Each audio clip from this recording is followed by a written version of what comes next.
Welcome back to Conspiracy Theories and Chill. In this episode, we're going to talk about Operation Northwoods. And whenever someone shames you for believing in conspiracies or claims that the government wouldn't conspire against or harm its own citizens, point them to Operation Northwoods.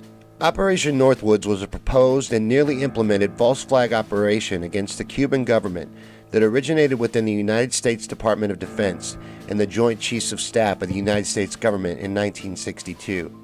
The proposals within the plan called for the CIA and other U.S. government operatives to commit acts of terrorism against American targets and civilians, to then blame those acts on the Cubans to use them to justify military action against Cuba. The plans in the document included the assassination of Cuban leaders, the sinking of boats full of Cuban refugees on the high seas, hijacking American commercial planes and blowing them up over the ocean, blowing up a U.S. ship, as well as orchestrating violent acts of terrorism in several U.S. cities. These plans made it all the way through our government to the desk of then-President John F. Kennedy, who thankfully put an end to it once he saw them. But JFK was our last real president, and we all know what happened to him for standing up to the establishment and deep state. But just think of how many times a plan like this has gone through and been approved and carried out. It's like seeing one cockroach. This is just the one that got out, the one we got to see. And it's proof that there are more plans out there just like Operation Northwoods that have been carried out without our knowledge. It's also proof that as much as you may like to believe otherwise, our military and government is very capable of planning to harm their own citizens if it suits their purposes. Operation Northwoods is proof that you cannot trust the government to tell you the truth, and especially not in times of war. Our government will lie, cheat, and steal to stay at war. Examples include Iraq having weapons of mass destruction, the Gulf of Tonkin incident, and the current war on terror, which was kicked off by the false flag attacks of 9/11. Now, I'd just like to add that I encourage you to go and look up Operation Northwoods for yourself. Don't just take my word for it.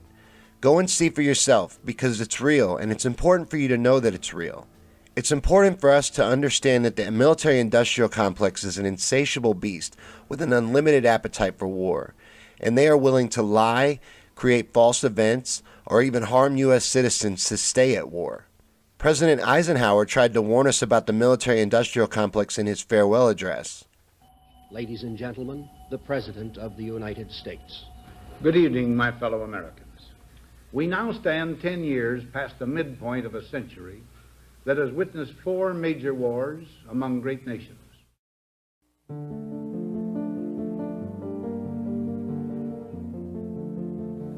Until the latest of our world conflicts, the United States had no armaments industry. American makers of plowshares could, with time and as required, make swords as well. But we can no longer risk emergency improvisation of national defense. We have been compelled to create a permanent armaments industry of vast proportions. Added to this, 3.5 million men and women are directly engaged in the defense establishment. Now, this conjunction of an immense military establishment and a large arms industry is new in the American experience. The total influence, economic, political, even spiritual, is felt in every city, every state house, every office of the federal government. We recognize the imperative need for this development. Yet we must not fail to comprehend its grave implications. Our toil, resources, and livelihood are all involved. So is the very structure of our society. In the councils of government, we must guard against the acquisition of unwarranted influence, whether sought or unsought, by the military-industrial complex. The potential for the disastrous rise of misplaced power exists and will persist. We must never let the weight of this combination endanger our liberties or democratic processes. We should take nothing for granted. Only an alert and knowledgeable citizenry can compel the proper meshing of the huge industrial and military machinery of defense with our peaceful methods and goals, so that security and liberty may prosper together. President Kennedy tried to warn us about the deep state and the military-industrial complex as well before he was killed. The very word secrecy is repugnant in a free and open society. And we are, as a people, inherently and historically opposed to secret societies, to secret oaths, and to secret proceedings. We decided long ago that the dangers of excessive and unwarranted concealment of pertinent facts far outweighed the dangers which are cited to justify it. Even today, there is little value in opposing the threat of a closed society by imitating its arbitrary restrictions. Even today, there is little value in ensuring the survival of our nation if our traditions do not survive with it. And there is very grave danger that an announced need for increased security will be seized upon by those anxious to expand its meaning to the very limits of official censorship and concealment. That I do not intend to permit to the extent that it's in my control. And no official of my administration, whether his rank is high or low, civilian or military, should interpret my words here tonight as an excuse to censor the news, to stifle dissent, to cover up our mistakes, or to withhold from the press and the public the facts they deserve to know.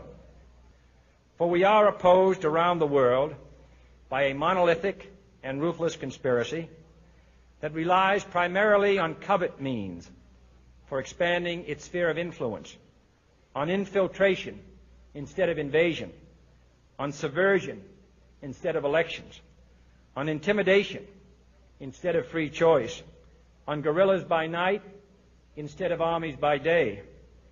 It is a system which has conscripted vast human and material resources into the building of a tightly knit, highly efficient machine that combines military, diplomatic, intelligence, economic, scientific, and political operations. Its preparations are concealed, not published. Its mistakes are buried, not headlined. Its dissenters are silenced, not praised. No expenditure is questioned, no rumor is printed, no secret is revealed. No president should fear public scrutiny of his program, for from that scrutiny comes understanding, and from that understanding comes support or opposition, and both are necessary. I am not asking your newspapers to support an administration, but I am asking your help in the tremendous task of informing and alerting the American people. For I have complete confidence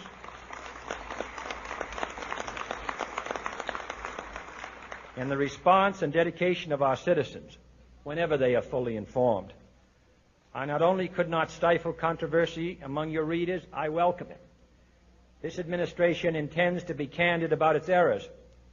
For as a wise man once said, an error doesn't become a mistake until you refuse to correct it. You just can't say it much more clearly. 2 presidents warned us on live television, and decades have gone by since, and it's only gotten worse.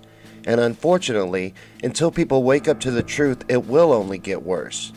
So share this video and help inform people about Operation Northwoods and the military-industrial complex's hold on our society. Help people to see that they can't just trust the media and government on faith.